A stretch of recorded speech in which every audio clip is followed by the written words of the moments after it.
esse semestre. Se estiverem me ouvindo, dá um ok, por favor, só para confirmar. Ouvindo. Beleza, obrigado, Thaís.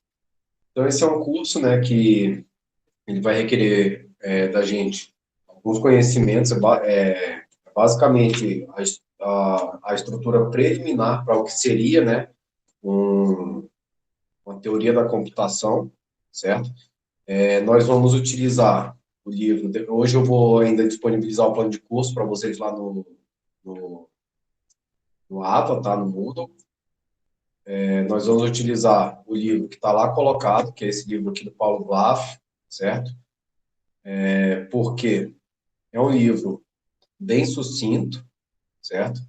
Não dá muitas voltas e foca no que é fundamental para que vocês possam depois, né, caso seja necessário, aprofundar esse conhecimento. Então, nós temos aí o que vai constar na ementa do nosso plano de curso, né? A introdução e conceitos básicos, em que a gente vai fazer uma breve revisão sobre conjuntos, relações, funções. Essa revisão normalmente é feita preliminarmente, mas eu sempre trago ela um pouco mais à frente, certo? Então a gente acaba passando, na verdade, pela definição de alfabetos, palavras, linguagens gramáticas, para conseguir compreender quais são as características desses objetos que vão fazer parte da base da nossa teoria da computação aqui, né, para formais autômatos.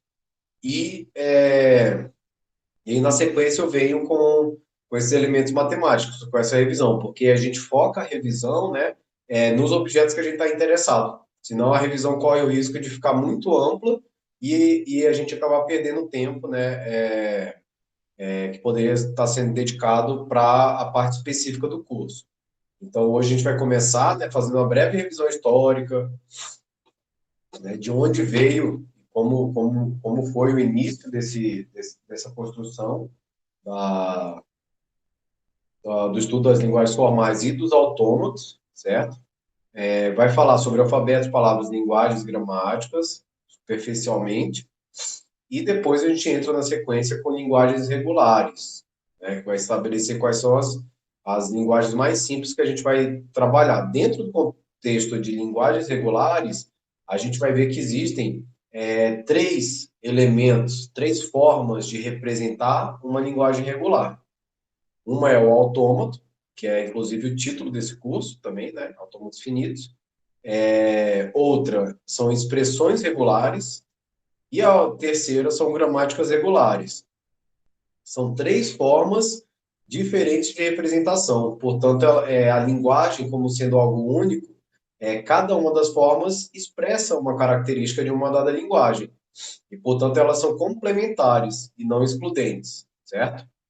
Aí depois a gente entra nas propriedades e métodos de minimização de autômatos, que já são técnicas, né? Depois a gente sai de linguagens regulares e estende para linguagens livres de contexto, ou seja, é um formalismo mais poderoso que nos vai dar mais possibilidades de representação, certo? E na sequência a gente trabalha em linguagens enumeradas e sensíveis ao contexto, onde a gente vai entrar efetivamente nas máquinas de Turing, né, que a gente sabe, quem assistiu,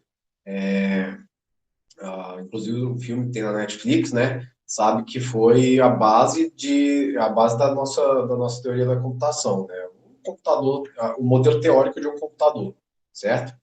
E aí trabalhar gramática irrestrita, linguagem sensível ao contexto, máquina de Turing com fita limitada, trabalhar a hierarquia de classes de linguagens e fechar o nosso curso, tá? É um livro curto, como eu falei, ele é sucinto, é por isso que eu prefiro ele, certo? Para que a gente não perca tempo também com muitos detalhes que depois a gente consegue abordar.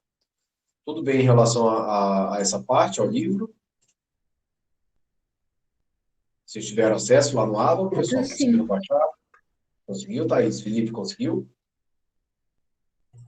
Ah, o livro em si, eu não testei. Achei que você Ah, estava depois, falando sobre conteúdo. Aqui, não, consegui baixar. depois baixa ele lá, porque inclusive, os slides que a gente vai utilizar são os slides que a gente vai utilizar são os slides do próprio Paulo, certo? Então, estão muito conectados e bem construídos, bem ligadinhos com o livro. Isso facilita muito, né, para que vocês possam acompanhar o curso, até mesmo porque nos slides tem alguns exemplos, mas no livro tem os exercícios, que a gente também vai trabalhar, certo? Então, depois é legal se vocês baixarem e começarem a acompanhar juntamente com o material didático ali dos slides. Tudo bem? Bom, então, vamos dar início aqui a um contexto histórico, né? Que vai motivar aí a nossa estudo. Antes, então, né, pessoal, só falando sobre o plano de curso, a avaliação nossa vai ser feita por três contextos, tá? Os exercícios, ok? Que eu vou postando no ambiente e vocês vão ter o prazo até o final do curso.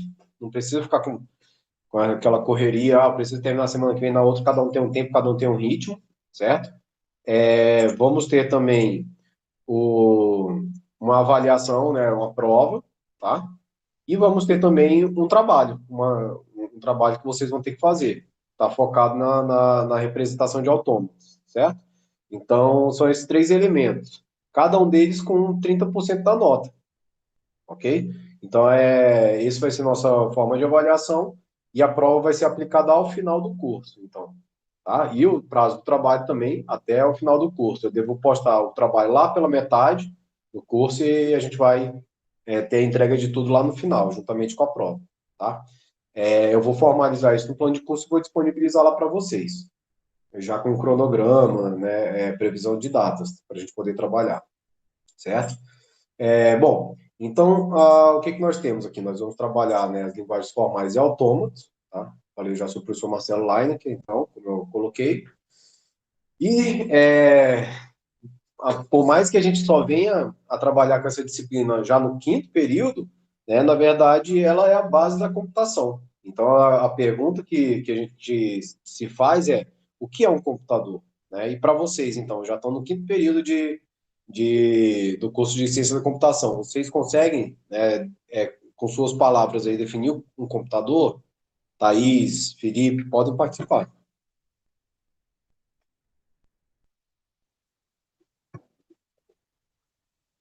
E aí, o que seria um computador para vocês?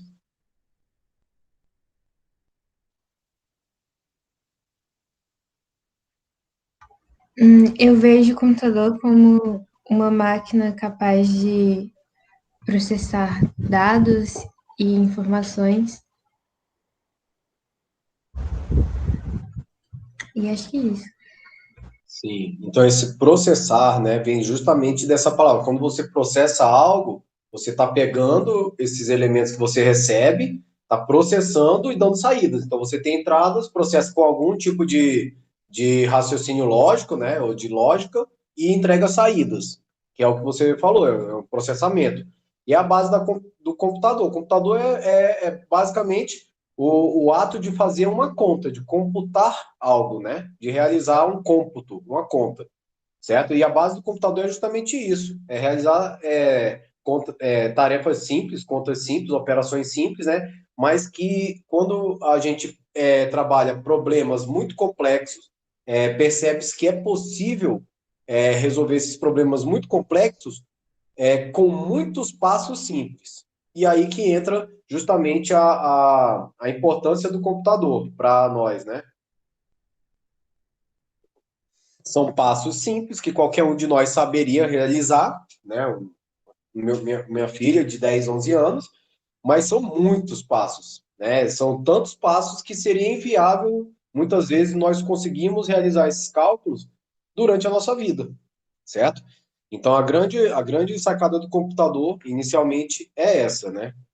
Que a gente possa ter uma forma de desmembrar problemas complexos em passos simples, só que para fazer isso a gente vai ter muitos passos, a gente não é capaz, como seres humanos, de realizar esses cômputos, né?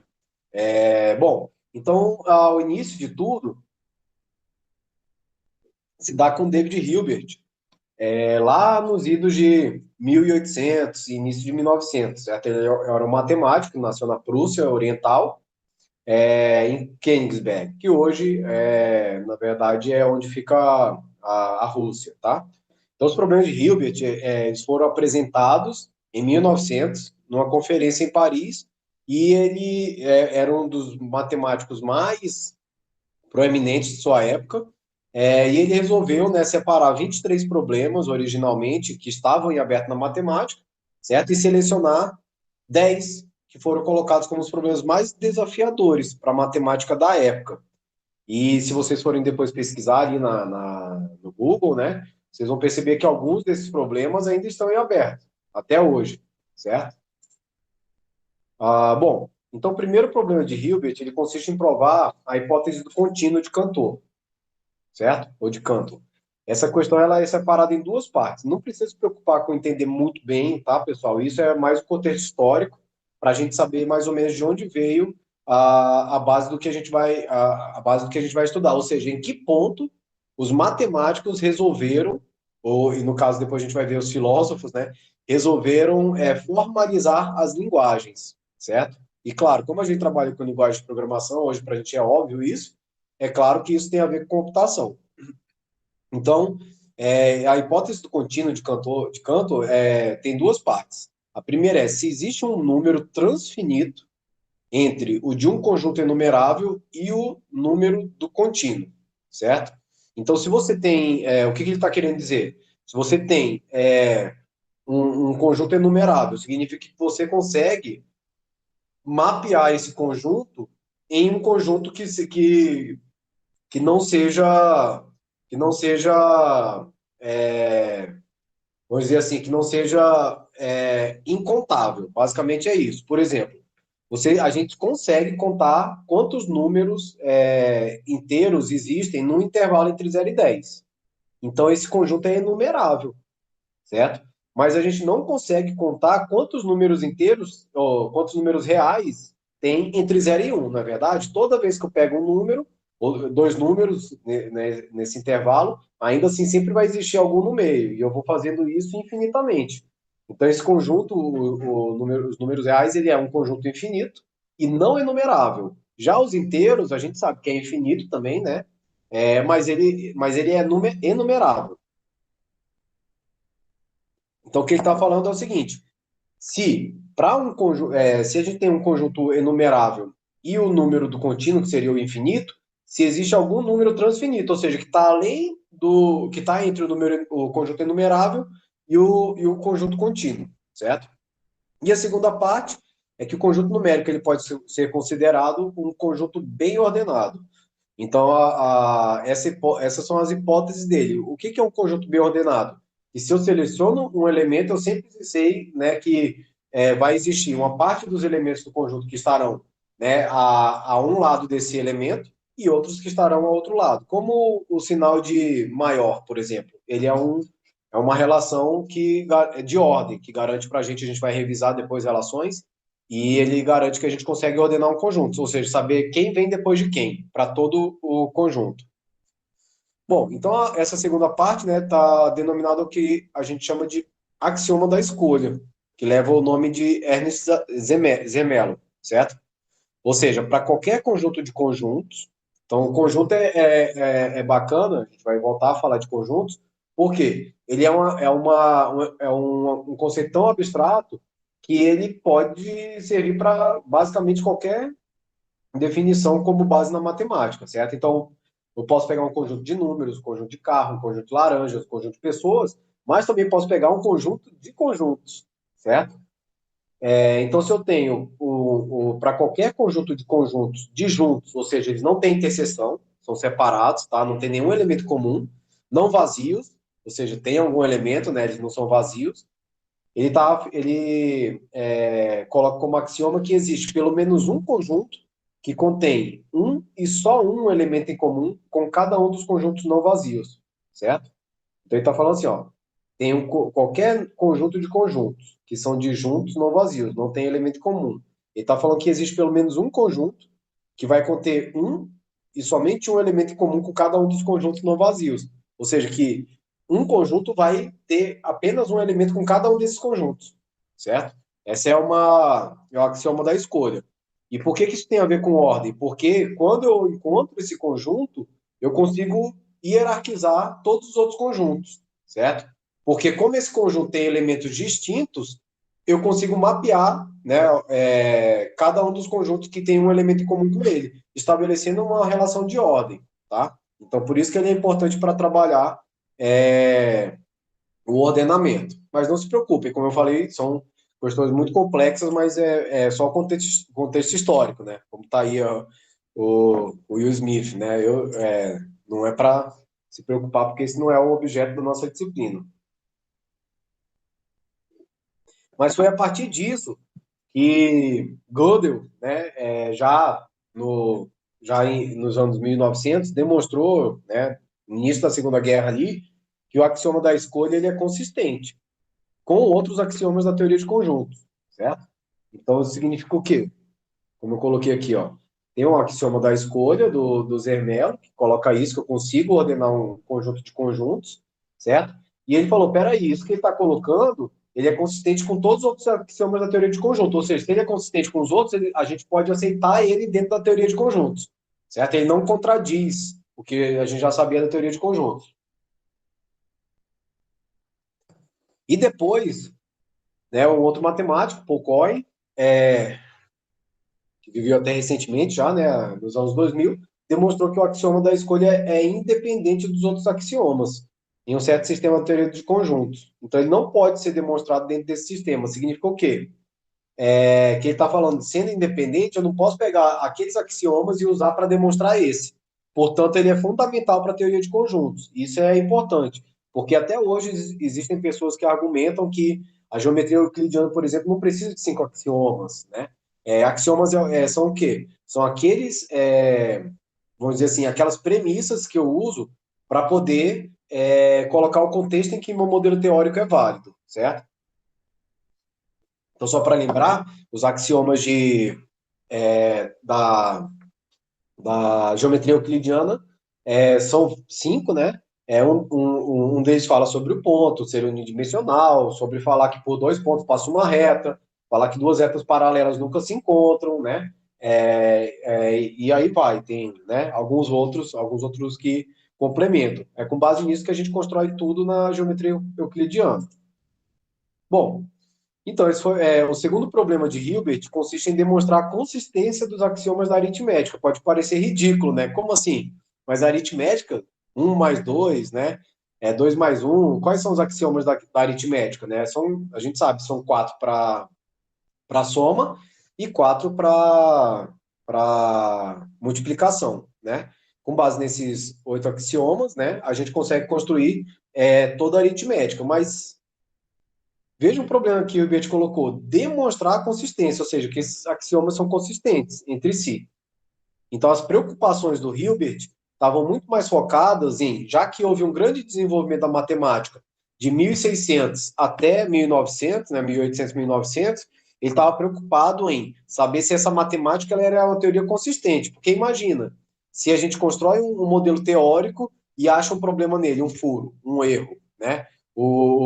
Isso acaba com a consistência desse modelo e coloca em dúvida se nós podemos realmente contar e usar esse modelo como algo que sirva para uma previsão, por exemplo, lançar um foguete para a Lua, né?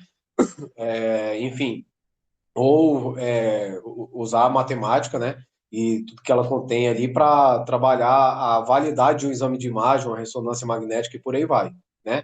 Porque tudo que a gente usa é matemática, toda a base que a gente usa em ciências, né? Está focado na matemática. Então a preocupação dele era isso, saber que a matemática era uma linguagem consistente, era uma teoria consistente. Bom, então a prova de Cohen parece excluir uma solução definida para o primeiro problema de Hilbert e vai levantar questões sobre o segundo problema, certo?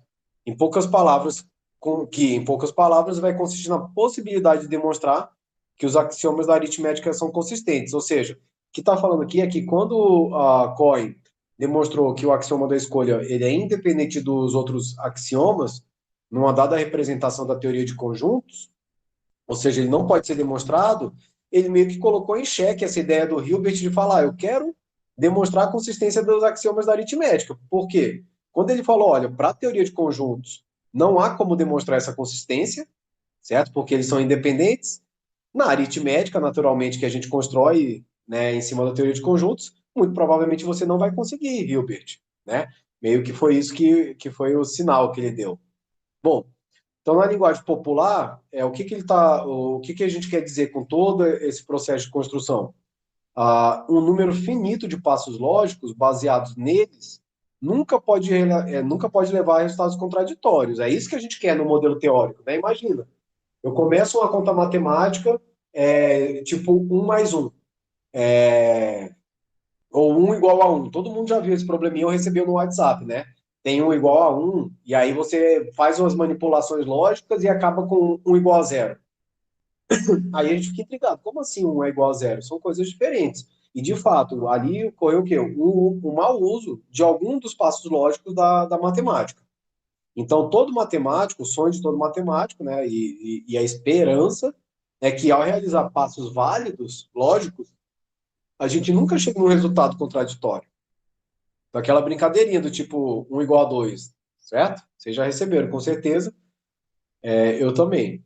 Bom, então, continuando, tanto após Bertrand Russell, Alfred Whitehead, lançaram a obra Princípio Matemático, na tentativa de salvar o barco da matemática, ou seja, desenvolver quais são as noções fundamentais da aritmética a partir de um conjunto preciso de axiomas. Eles queriam salvar a matemática, falar, peraí, pessoal, a gente pode confiar nesse modelo teórico. Tudo bem que ele foi construído né, por muitas mãos, por muitos séculos, e realmente seria de esperar que ele não fosse consistente, porque é muita coisa envolvida. Mas eles queriam, então, formalizar toda a matemática. Nessa obra, eles tentam desenvolver todos os detalhes para provar que toda a matemática pura pode ser obtida através de um pequeno número de princípios fundamentais, certo? E assim, como a gente reduz a pequenos princípios lógicos fundamentais, a gente pode garantir a sua coerência. Ou seja, pode usar a matemática tranquilamente, certo?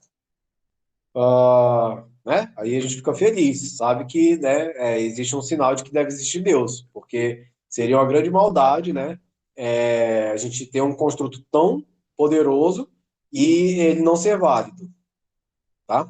Bom, então, na continuidade, o sistema de Russell, ele não é inteiramente formal, e aí ele deixa sem resposta a segunda pergunta de Hilbert. Lembrando que a segunda pergunta de Hilbert está focada na demonstração da consistência dos 8 axiomas da aritmética. Então, o trabalho de Russell não conseguiu dar resposta para isso, certo?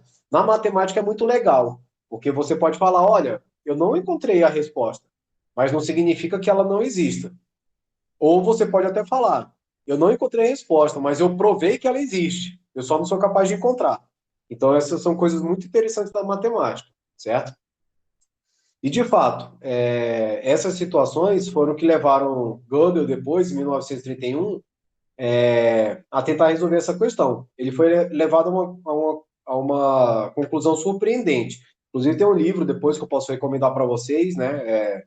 No outro período, porque é um livro muito grande, é Gödel, Escher e Bach, que coloca, né, esses 3 grandes pensadores aí nas suas áreas, um músico, um artista, né, plástico, visual, né, e o Gödel, um filósofo matemático, né, dentro do contexto de toda a revolução que a gente tem no conhecimento. Então, dentro desse, qual foi a conclusão que ele chegou? Dentro de um sistema lógico, como é o caso da matemática, como apresentados por Russell, ou seja, da forma como Russell definiu a matemática, podem ser formuladas proposições que são indecidíveis ou indemonstráveis a partir dos axiomas do sistema. E é justamente isso que eu coloquei aqui. Eu consigo demonstrar que existe uma solução em vários problemas matemáticos, mas eu não consigo obter essa solução. Eu não consigo escrever, certo? E isso coloca uma limitação. Ou seja, isso consiste em afirmar que podemos enunciar equações, escrever equações, para as quais a gente pode demonstrar que existe solução, mas essas soluções não podem ser expressas na linguagem matemática. É estranho isso para vocês, Thaís, Felipe? Ou seja, não é muito estranho? Eu consigo escrever uma equação, mostro que tem solução, mas não consigo escrever a solução dessa equação. Vocês já se depararam em alguma situação assim? Já, já sim. Por exemplo, vamos na vida ou na matemática? Na matemática mesmo. Ah, sim. Então tem algumas equações, chamam equação transcendental, por exemplo, né? Que a gente nunca consegue isolar de forma a escrever uma solução fechada, no formato de uma função, né? Equações diferenciais, a gente viu, né, que às vezes a gente consegue demonstrar a solução, mas não encontra ela. Tem alguma situação específica, Thaís, que você lembra que queria colocar? Ou... Não tenho nada em mente. Sim. Então, mas exatamente, acontece às vezes a gente não consegue, a gente consegue provar que tem solução, mas não consegue encontrar essa solução. Ah, bom, e onde que isso tem a ver com o nosso curso aqui, que na verdade fala de computação e teoria da linguagens formais e autômatos, né? Quando toda essa construção da pergunta de Hilbert, dos problemas de Hilbert, passando, né, pelo Zermelo, passando por Whitehead, passando por Russell, chegando em Gödel, na verdade mostrou o quê? Que todo o sistema lógico, ele é uma linguagem, certo? E que toda linguagem é limitada. Vou fazer um paralelo bem simples. A linguagem que a gente usa, o português aqui. A gente acha que tudo é descritível no português. A gente tem um alfabeto imenso, né? Tem um alfabeto colocado, tem um conjunto imenso de palavras e a gente pode criar novas palavras. Mas será que tudo pode ser representado na linguagem portuguesa? E aí é uma pergunta que vem, por exemplo, uma reflexão. Quando eu leio um poema, por exemplo, será que eu estou realmente conseguindo entender o que o poeta ou a poetisa quis dizer, quis representar naquela linguagem? Acredito que não, né? Porque é único, aquele momento que ela passou as construções de vida, ou ele, né? E por aí vai. Então ele tentou representar, mas na verdade é uma é uma limitação, certo? Esse resultado de Gödel é chamado teorema da incompletude e demonstra que todas as linguagens são limitadas, todas, certo? Todas. Não existe linguagem que seja autoconsistente e ilimitada para descrever o que elas mesmas apresentam, certo? É, depois de Gödel, um filósofo, né, chamado Wittgenstein, filósofo austríaco, ele aborda a capacidade de representação das linguagens perante a realidade, que já é nessa construção da representação do poema que eu coloquei. Como que uma linguagem pode representar a realidade em si, né? Que a gente vive. Isso é um problema fundamental para a matemática, porque a pergunta, principalmente nos modelos teóricos, né, da física, por exemplo, é: o modelo físico, por trás dele, tem uma representação real, ou seja, tem uma interpretação de mundo, tá? E ele escreveu aí um trabalho intitulado Tratados Lógico-Filosóficos, e em que ele conclui a limitação da representação das linguagens. Então, elas não só são limitadas para descrever o que elas mesmas apresentam, mas elas também são limitadas para descrever a realidade do mundo, certo? Basicamente, né, isso é a frase final do livro dele, em que ele enuncia, né, a última sentença daquilo que não podemos falar, devemos calar. Ou seja, devemos entender que existem limitações nas linguagens. Isso basicamente nos leva a refletir, né, sobre o nosso objeto aqui, que é um curso de linguagens formais e, e autômatos, né? Então, bom, a gente pode parecer que isso tudo, então, é algo muito antigo, começou em 1800, mas a formulação da teoria das linguagens formais foi feita muito recentemente por uma pessoa, um cara chamado, né, Chomsky. Ele está lá, inclusive, a gente tem, né, as representações gramáticas de Chomsky, né? E depois dele fazer esse desenvolvimento, ele se enveredou por lutas, né, de direitos humanos, e hoje ele não desenvolve tanto mais, né, na matemática, na computação, né, virou uma pessoa que luta pelos direitos humanos e causas humanitárias e sociais, mas deixou um grande legado, né? Então, isso que a gente está estudando aqui hoje é muito recente, né? Não, na verdade, não acabou sendo totalmente colocado antes do desenvolvimento do próprio computador. Então, a gente começou a ter computadores sem nem saber exatamente qual seria o modelo teórico, né, que embasaria o seu funcionamento. Essa formulação veio depois, já com Chomsky. Tudo bem até aqui, pessoal? Então, esse é o contexto histórico, certo? Bom, Tudo bem? é, pode falar, tudo bem? Não, só respondi que tá tudo bem. Beleza. Então, vamos lá. O que a gente vai fazer? Introduzir conceitos básicos, certo? Hoje, e somente isso. E depois pedir que vocês acompanhem, né? Peguem os slides, deem uma olhada no capítulo do livro, no capítulo 1, para que a gente possa, na aula seguinte, avançar, certo? As aulas nossas não serão aulas extensas, ok? Como eu falei, o livro é sintético, o conteúdo está muito bem detalhado nos slides, então eu não costumo ficar tendo aulas muito extensas que acaba que a gente cansa e já não consegue mais prestar atenção. Em geral, no máximo 1 hora. Então, daqui a pouquinho a gente já vai finalizar. Bom, então o que a gente vai ter aqui?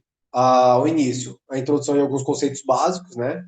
Falar sobre linguagens e gramáticas, falar rapidamente sobre linguagens regulares, falar de propriedades das linguagens e de autômatos finitos com saída, falar de linguagens livres de contexto, propriedades de reconhecimento das linguagens, linguagens recursivamente enumeráveis, sensíveis ao contexto e hierarquia de classes e linguagens, certo? Tudo começa pelos conceitos básicos, em que a gente vai fazer a introdução, colocando a diferença entre sintaxe e semântica, tá?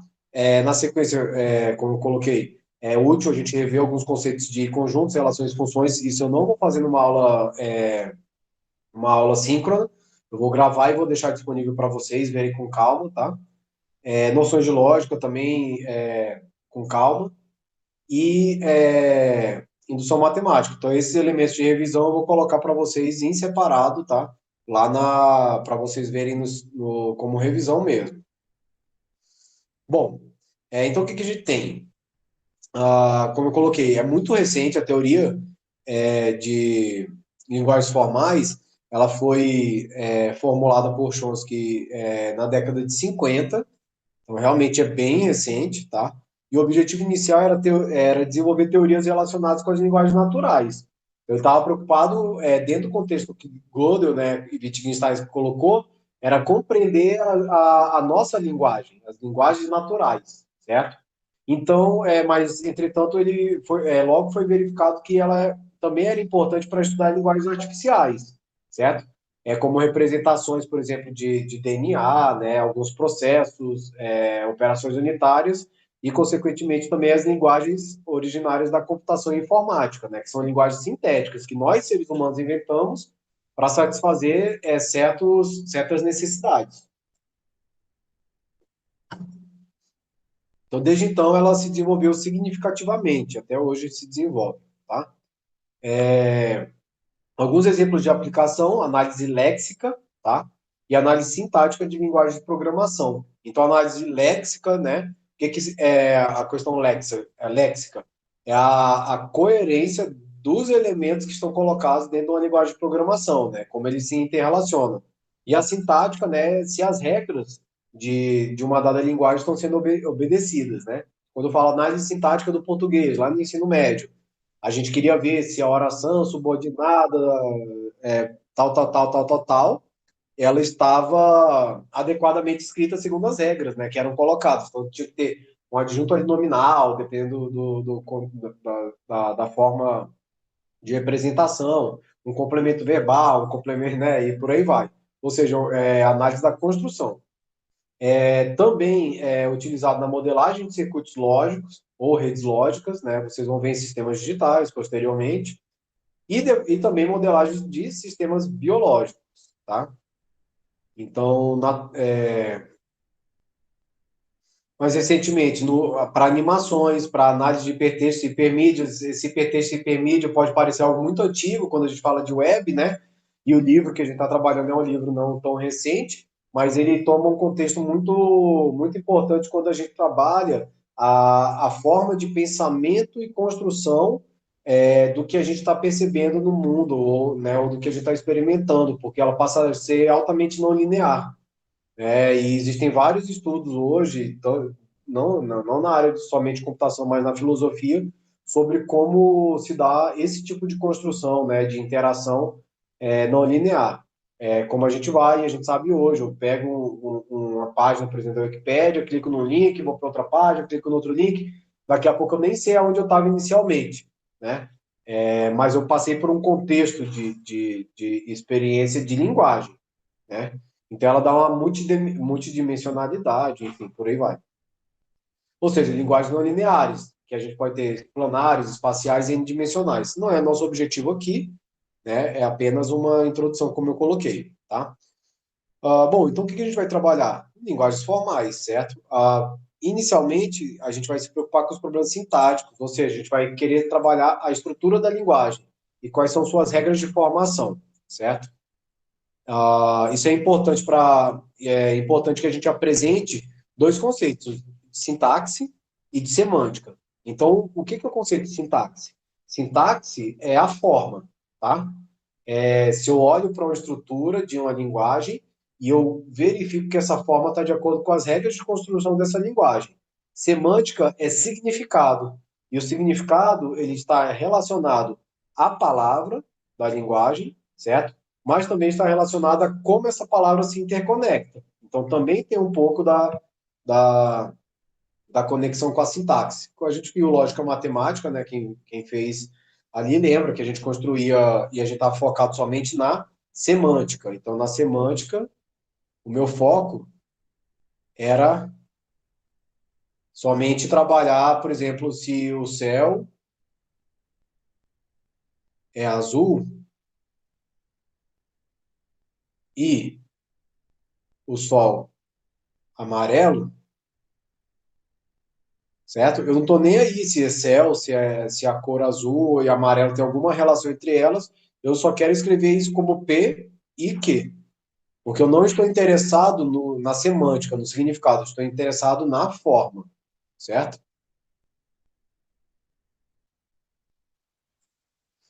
Bom, então é importante a gente diferenciar. Já a semântica, né, o significado faz sentido. Então, por exemplo, eu poderia escrever assim: o peixe voa e a pedra nada. Pedra, nada.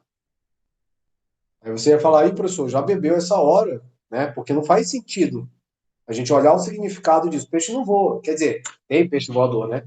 E a pedra não nada, né? Ela afunda, você joga na água. Então a gente está focado no significado, certo? Então é a semântica, certo? Inicialmente, no nosso curso aqui, a gente não está preocupado com o significado, ou seja, com a semântica. Assim como a gente já fez no curso de lógica matemática. Mas a gente sabe lá de lógica matemática que a gente consegue inferir significado após olhar a sintaxe, né? Então, pode ser útil a sintaxe para a gente inferir algo de significado num dado contexto. Então, historicamente, o nosso problema é um problema sintático, né? E ele precede o problema semântico. Primeiro, ele é o primeiro a receber um tratamento adequado, ele é mais simples, certo? Do que os problemas semânticos. E a gente sabe isso hoje quando a gente trabalha, por exemplo, as inteligências artificiais aqui, né? Eu tenho aqui a Alexa, eu posso falar, Alexa, bom dia. Bom dia. Neste dia de fazer uma pergunta boba, me solidarizo com quem diz que não existe pergunta boba. Mas claro que isso depende da resposta. Por exemplo, me pergunte qual a cor do cavalo branco de Napoleão. Alexa, qual o significado da sua vida? O poema de Carlos Drummond de Andrade tem uma boa resposta para essa pergunta. Diz assim: se procurar bem, você acaba encontrando. Não a explicação duvidosa da vida, mas a poesia inexplicável da vida. Então, vê que ela consegue entender, né? Principalmente conceitos sintáticos. Ela pega a estrutura da frase que eu coloco, pega os elementos, procura na base de dados dela, né, aonde esses elementos estão e aonde eles podem estar interconectados. Mas isso por si só não coloca, não dá a capacidade de ter significado. Tanto que se eu falar algum tipo de frase que ela não foi inicialmente na base de dados dela colocada, ela não vai conseguir me dar uma resposta, vai falar que não compreendeu, né? É claro que existem alguns elementos nas IAs, que a gente chama de IA, né, atualmente, que já incorporam algumas questões semânticas, né? E isso tem a ver principalmente com programas como a gente tem OpenAI, né? Que é um programa de várias empresas, como Microsoft, Tesla, né? E por aí vai, que estão se aproximando que seria trabalhar um IA que compreendesse, que realmente trabalhasse a questão de significado. Tem muita coisa interessante daí. Então, quem se interessar no curso, né, pode fazer uma pesquisa, a gente pode fazer em alguma aula, né, alguma discussão, apresentação, leitura de alguma situação, para que vocês vejam em que nível nós estamos. Ou seja, a gente demorou mais de 300 anos para construir toda a matemática moderna que a gente tem, né? A computação se inicia já um pouco no início da Segunda Guerra, um pouco antes, né? E o estudo das linguagens formais na década de 50, e hoje, né, 60, 70 anos depois dessa década, né, sendo que os primeiros computadores de mesa e grandes computadores já vieram na década de 80, a gente tem aí, né, uma situação em que nós nos aproximamos de resolução de problemas semânticos. Tudo bem? Quais são as consequências, então? Que o nosso formalismo inicial ele vai dar muito mais ênfase à sintaxe do que à semântica. E que a ideia central que a gente vai trabalhar está focada nas linguagens de programação, né? Tendo em vista que elas se resumem a questões de sintaxe, mas a gente sabe que hoje já não é tão assim, porque existem as linguagens de programação e existem as bibliotecas, né? As bibliotecas que podem trabalhar DeepMind, né? Que podem trabalhar inteligência artificial, né? E por aí vai, Deep Learning, né? Então são várias bibliotecas que usam as linguagens que são sintáticas, né? Essencialmente para poder fazer com que nós possamos trabalhar um pouco da semântica. Então, a teoria da sintaxe tem construções matemáticas muito bem definidas e universalmente conhecidas, né? A gente vai chegar lá na hora que a gente definir as gramáticas de Chomsky. Bom, então quando a gente fala de linguagem de programação, né, ou qualquer outro modelo matemático pode ser visto como uma entidade livre, sem qualquer significado associado, ou seja, ele não está interessado na semântica. Quando eu falo de C++, Java, Python, o que for, né, eu não vou estar trabalhando significado associado. Mas eu posso também tentar, né, atrelar uma interpretação do significado. Então, por exemplo, qual é o significado de um loop, né? Qual é o significado de alguma estrutura dentro de uma dada linguagem? Bom, então, como eu falei, a sintaxe trata problemas livres da linguagem, né? Verificação gramatical, quer ver se ele está correto. E quem faz isso muito bem para a gente, normalmente, né, é o interpretador, né? Compilador, né? E a semântica já objetiva dar uma interpretação para a linguagem, né? O significado ou valor para um determinado programa. Então, o que o programa faz? Quando eu construo um código, verifico que ele está coerente e eu desenvolvi, ele passa a ter um significado. Por exemplo, um programa que faz a leitura de todos os elementos de uma dada base de dados e os organiza alfabeticamente. O que ele faz? Ele tem um significado, ele é um organizador, né, alfabético, enfim. O programa em si ele pode ter um significado, tá? Então, consequentemente, a sintaxe, a gente trabalha com manipulação simbólica, sem considerar o significado desses símbolos, mas logo na segunda ou terceira aula, você vai ver que algumas coisas parecem ter significado, algumas estruturas. Então, para resolver qualquer problema real, é necessário que a gente dê uma interpretação semântica aos símbolos da linguagem, ou da sintaxe, certo? Como eu falei, que eles vão passar a ter uma certa interpretação do seu uso. Então, não existe sintaticamente errado. A gente não tem essa noção, certo? Simplesmente, ou ele é um programa reconhecido na linguagem, ou ele não é um programa reconhecido, tá? A gente não vai falar que ele está errado. A construção não está errada. Ela pertence à linguagem ou ela não pertence à linguagem. Então, o significado de sintaticamente válido, ou seja, correto, pode não ser o programa que o programador esperava escrever, certo? Então, programa correto ou errado, se ele modela adequadamente o comportamento desejado, ou seja, se ele atinge seu objetivo. E aí, assim, tem algo, quando você chegar nesses sistemas digitais, tá, né, talvez seja o professor Thiago, não sei se ele está afastado, mas vocês vão ver, por exemplo, que no início do boom tecnológico, as grandes companhias desenvolveram vários elementos de circuitos e patentearam esses elementos. Então, quando a gente paga aqui para usar um celular, por exemplo, né, a gente sabe que aqui dentro, por mais que seja um celular Samsung, o chip não é Samsung, ou seja, a Apple, o chip não é Apple, ele pertence a uma outra companhia, por exemplo, a AMD, a Ryzen, sei lá, né, Nvidia, e por aí vai. O que acontece? Isso encarece o produto, porque aquele conhecimento ele tem que pagar, né, para alguém para poder usar aquele chip, ou para poder ele mesmo fabricar, se quiser. Então, um grupo de pesquisadores, na década de 90, resolveu utilizar um modelo computacional que a gente chama de programação genética para pegar elementos do circuito, falar as entradas e falar, eu quero que com essas entradas tenha essa saída, e mandar o modelo rodar, certo? E aí o que aconteceu? Ele vai adaptando o circuito, montando e gera um circuito malucão, que não tem sentido nenhum, tem vários elementos que você nem entende o que eles estão lá, mas eles fazem o que o chip patenteado fazia, certo? Então, ele está correto? Tá. Ele faz o que precisa. A mesma coisa o programa. Ele pode ter estruturas que talvez não sejam desejadas, mas se ele faz o que ele deveria fazer, a gente diz que ele é um programa correto. Ele pertence à linguagem. E aí a gente entra nos limites entre sintaxe e semântica, como eu falei, eles não são tão claros, certo? Então, a ocorrência de um nome em um programa, por exemplo, né? Quando eu coloco o nome de uma variável, eu estou atribuindo significado a ela, né? Mas linguagens artificiais a gente já tem distinção entre sintaxe e semântica, mais óbvia, né? De uma forma mais óbvia. A análise lexa, né? Ela é um tipo especial de análise sintática centrado nos componentes básicos da linguagem. Então, como eu falei lá, oração, subordinado, objetivo, tal, tal, tal, né?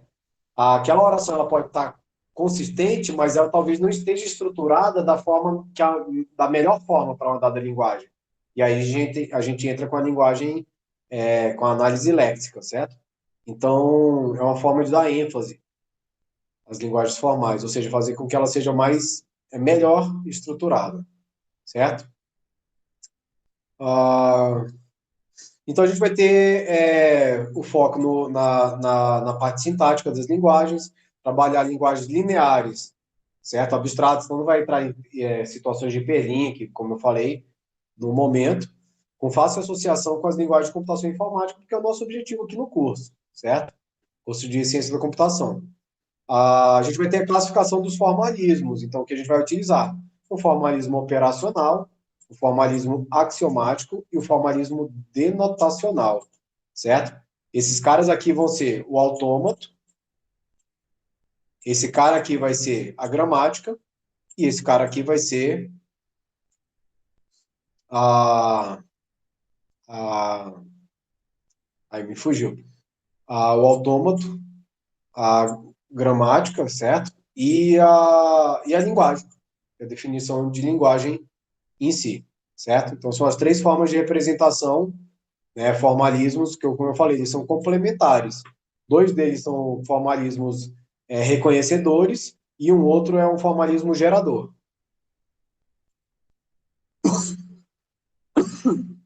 Desculpa. Então, o autômato, o operacional, é o autômato, ou seja, é uma máquina abstrata em que eu passo as palavras de uma dada linguagem e ele reconhece. Ele vai falar, vai terminar no estado reconhecido, ou seja, que aquela palavra pertence à linguagem, ou no estado que não é reconhecido, aquela palavra não pertence à linguagem, certo? É uma máquina abstrata, bem simples, que não permite dubiedade sobre a execução do seu código, certo? Então, como eu falei, ele é um formalismo reconhecedor. Ou seja, a gente tem uma entrada e ele verifica se essa entrada é reconhecida, ou seja, pertence à linguagem. As principais, né, autômato finito, autômato com pilha e a máquina de Turing. Todas elas a gente vai trabalhar aqui. Já o formalismo axiomático, né, associa as regras que uma dada linguagem tem, certo? Então, ela, de alguma forma, ela estrutura a linguagem.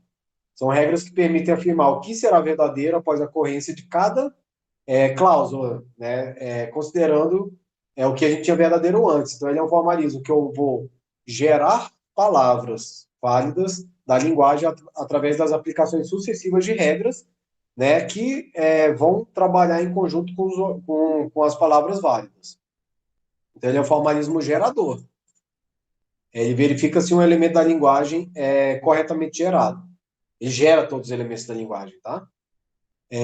As gramáticas a gente vai separar em regulares, livres do contexto, sensíveis ao contexto e restritas. Vamos ver todas aqui também nesse curso. E, por fim, o formalismo denotacional ou funcional, né? Eu falei linguagens lá atrás, mas, na verdade, são expressões regulares, tá? Então, funcional por quê? Ele está mais próximo daquela ideia nossa de uma função.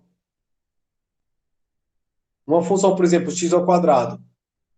Eu poderia ter uma gramática, que é o quê? Pegar todos os quadrados e gerar. Entra o número 1, eleva ao quadrado e gera.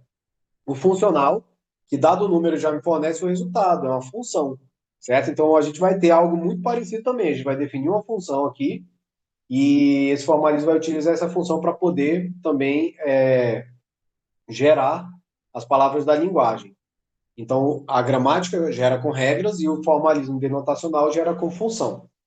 Então, ele caracteriza o conjunto de palavras admissíveis na linguagem. As funções são composicionais, então ela vai compor as palavras, tá?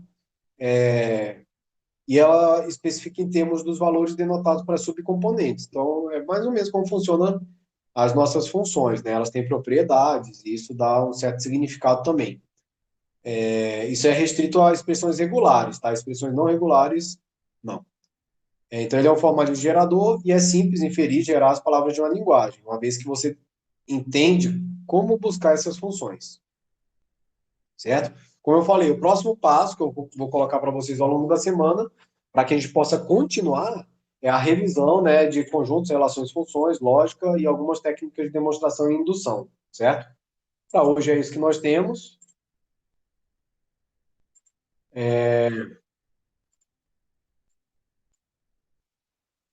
Estamos aqui Felipe, Romane, Marisa e Thaís, certo? Marisa e Romane que chegaram depois, não tem problema, eu gravei a aula e vou colocar